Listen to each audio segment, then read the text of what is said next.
Assalamualaikum warahmatullahi wabarakatuh. Perkenalkan, nama saya Anggi Irawan dengan NIM 2110114500076 dari kelas 03 TPLE 003 Universitas Pamulang. Jadi dalam video ini saya akan sedikit menjelaskan tentang media transmisi, perangkat jaringan, topologi, serta pembahasan lainnya yang relevan mengenai studi kasus jaringan sederhana yang di dalamnya memiliki dua studi kasus dan simulasi jaringan dengan menggunakan aplikasi Cisco Packet Tracer. Langsung saja kita masuk ke Cisco Packet Tracer yang sebelumnya sudah kita buat.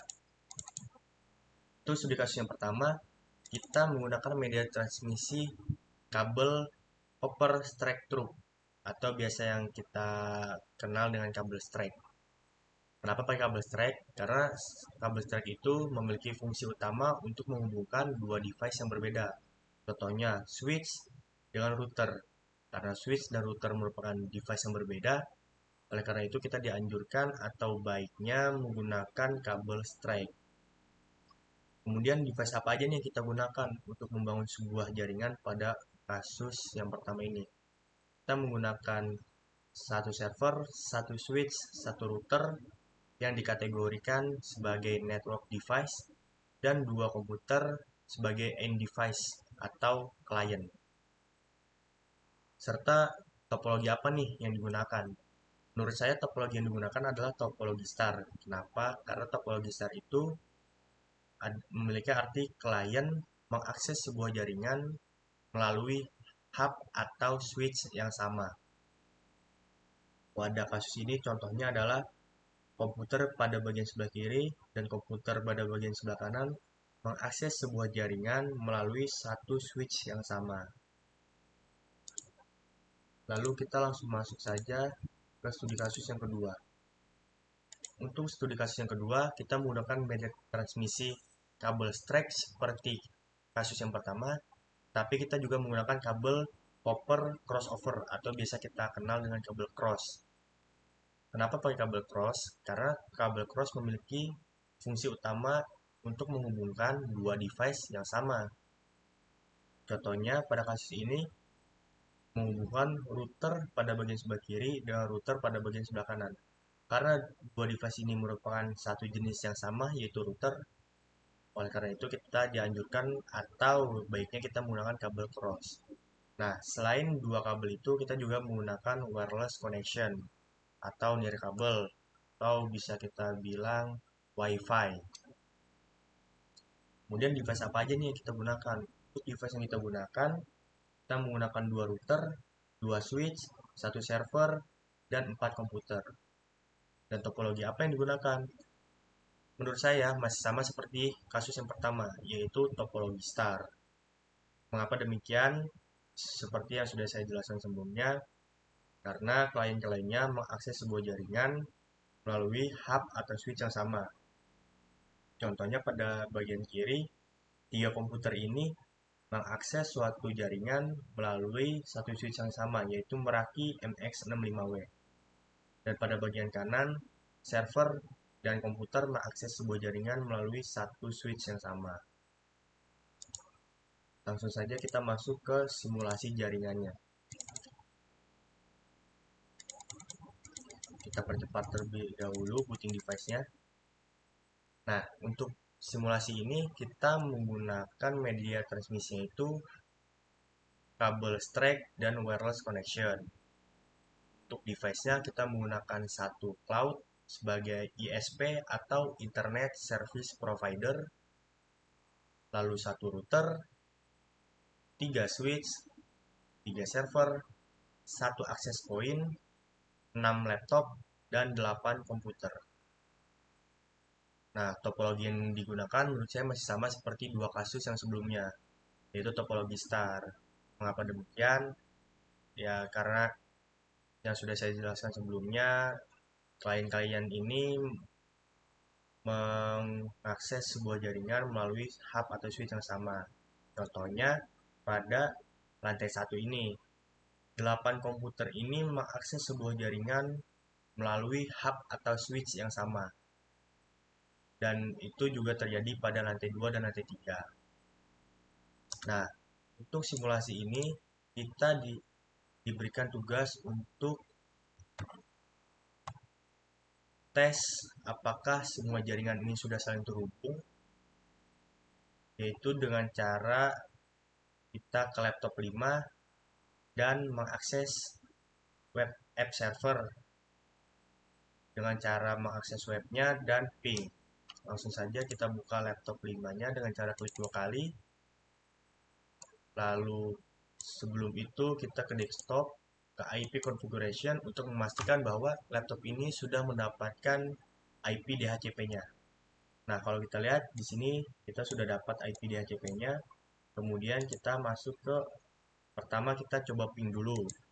Kita masuk ke command prompt, kita ping ke IP web app server yaitu 172.16.0.22. Nah, jika kita lihat di sini sudah berhasil karena sudah ada balasan atau reply dari web app server. Untuk memastikannya, kita coba buka web browser. Caranya kita langsung masukkan saja IP si web app servernya, itu 172.16.0.22. Nah, di sini sudah muncul. Artinya antara switch di lantai 2 dan main switch di lantai 3 sudah saling terhubung, dan laptop yang ada pada lantai 2 dengan server yang ada pada lantai 3 sudah terhubung. Kemudian kita juga diperintahkan untuk melakukan hal yang sama pada lantai 1, yaitu pada komputer. Kita coba menggunakan komputer mana saja. Coba kita menggunakan komputer yang keempat. Sebelumnya kita lakukan hal yang sama, yaitu kita cek IP-nya sudah dapat atau belum. Nah, di sini kita coba kita lihat kita sudah mendapatkan IP DHCP-nya. Lalu kemudian kita lakukan ping terlebih dahulu, yaitu ke IP web app server 172.16.0.22. Nah, kita sudah mendapat reply atau balasan dari web app server, artinya kita sudah saling terhubung. Lalu kita coba menggunakan web browser 172.16.0.22. Nah, sudah muncul. Artinya sebuah jaringan sudah kita bangun dan berhasil dibuka antar lantai. Kemudian untuk tambahan, saya ingin mencoba tes menggunakan email, yaitu caranya kita coba menggunakan server yang lain. Misalkan kita pakai file server, kita klik 2 kali,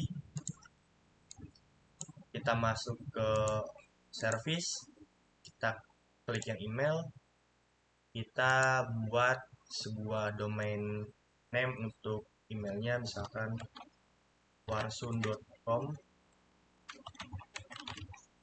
kita set, lalu kita buat usernya, kita buat 2 user untuk berinteraksi. Yang pertama kita buat user namanya Anggi dengan password 123, lalu kita tambahkan. Yang kedua Irawan dengan password 456, lalu kita tambahkan. Setelah itu coba kita saling berinteraksi antara laptop 0 ini dengan komputer yang ke-7 ini misalkan. Coba kita saling berbalas email. Apakah sudah bisa? Sebelumnya coba kita ping terlebih dahulu dari laptop ini ke IP file server, yaitu IP-nya 172.16.0.21. Oke, laptop sudah terhubung dengan file server. Kemudian coba kita ping dari komputer. Ini 172.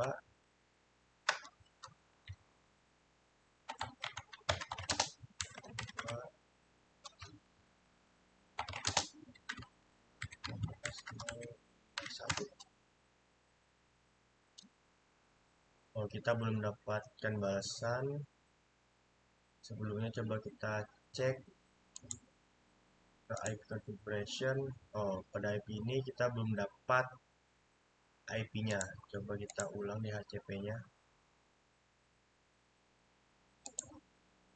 Di sini kita masih mendapatkan error. Coba kita matikan terlebih dahulu komputernya. Kita nyalakan kembali.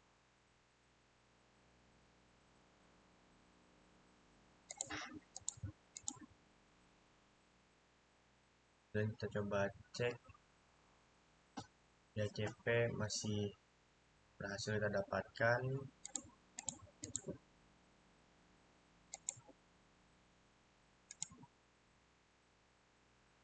Oh, karena dia masih warna oranye. Warna oranye itu artinya dia masih booting. Nah, sekarang sudah warna hijau. Coba kita buka kembali.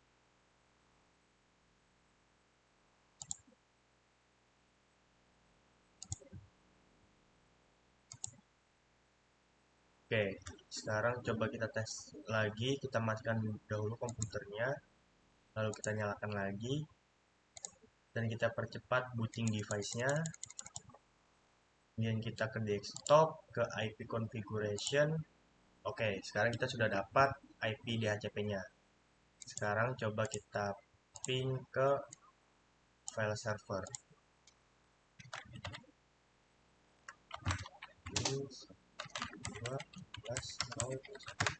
Oke, sekarang komputer sudah berhasil mengakses file server. Nah, kita lanjutkan yang tadi, yaitu untuk berinteraksi melalui email. Karena sebelumnya sudah kita daftarkan emailnya, sekarang pada laptop kita coba ke email, kita configure emailnya terlebih dahulu. Dan pada laptop 0 kita daftarkan user Anggi. Kita beri namanya Anggi, addressnya anggi@warsun.com. Incoming mail servernya dan outgoingnya kita masukkan IP file server, yaitu 172.16.021 username-nya tadi Anggi, passwordnya 123. Kita save. Lalu untuk yang komputer kita masukkan username-nya itu untuk yang Irawan, username-nya Irawan, email address-nya irawan@warsun.com, domainnya sama, yaitu IP file server 172.16.021 username-nya Irawan, passwordnya 456. Kita save. Lalu kita coba mengirim email dari user Anggi ke user Irawan. Kita klik compose to irawan@warsun.com, subjeknya invited, message-nya main yuk, ya main yuk, belajar yuk, sekalian main. Kita send. Nah, di sini sudah send-nya sukses. Kemudian pada komputer sebagai user Irawan kita coba receive. Nah, di sini sudah masuk email dari user Anggi. Kita klik, message-nya belajar yuk sekalian main. Sudah benar sesuai yang kita kirim tadi. Sekarang coba kita reply.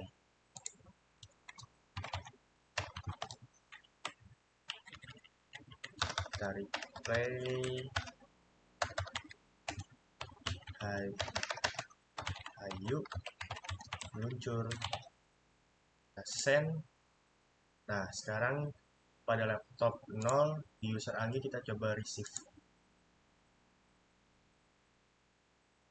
Oh, ternyata salah.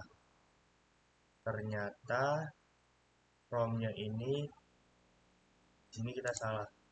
Oh, kelebihan G, harusnya Warsun bukan Warsung. Kita save, kita coba kirim ulang. Compose ke irawan@warsun.com. Sebelumnya di yang komputer kita hapus terlebih dahulu emailnya. Sekarang kita kirim lagi. Sukses, kemudian kita receive. Oke, masuk. Kita reply. Ini kita hapus. Ayo. Muncul. Kita send. Nah, sudah berhasil. Kita coba receive. Nah, di sini kita menerima reply email atau balasan email dari Irawan ke Anggi. Message-nya sesuai yang kita inginkan sebelumnya. Oke, dan begitu kita berhasil mengakses file server dan kita tes menggunakan ping dan email. Artinya antara lantai 1, 2, dan 3 sudah saling terhubung. Untuk memastikannya, coba kita ping antara komputer lantai 1 dengan laptop lantai 2. Kita ping ke IP si laptop ini, yaitu IP-nya 172.16.48. Ping 172.16.0.48. Oke, berhasil. Sekarang coba kita ping balik. IP pada komputer PC7 adalah 53. Ping 172.16.0.53. Oke, berhasil. Oke, berarti simulasi yang kita bangun ini sudah terhubung. Nah, untuk penjelasan singkatnya ada pada bagian kanan ini, yaitu kebutuhan pengalamatan, perangkat jaringan, host, private networknya kita pakai IP kelas B yaitu 172, kemudian IP DHCP kita gunakan pada lantai 2 dan lantai 1. Pembagian IP address-nya kita menggunakan statik dan DHCP. Lalu kita menggunakan VLAN untuk menghubungkan antar switch. Lalu kita menggunakan access point untuk menghubungkan laptop ini menggunakan wireless connection. Oke, menurut saya sudah cukup penjelasan saya kali ini. Kurang lebihnya mohon maaf, dan jika ada kesalahan mohon berikan jawaban yang benar pada kolom komentar agar kita sama-sama belajar. Kurang lebihnya mohon maaf. Wassalamualaikum warahmatullahi wabarakatuh. Terima kasih.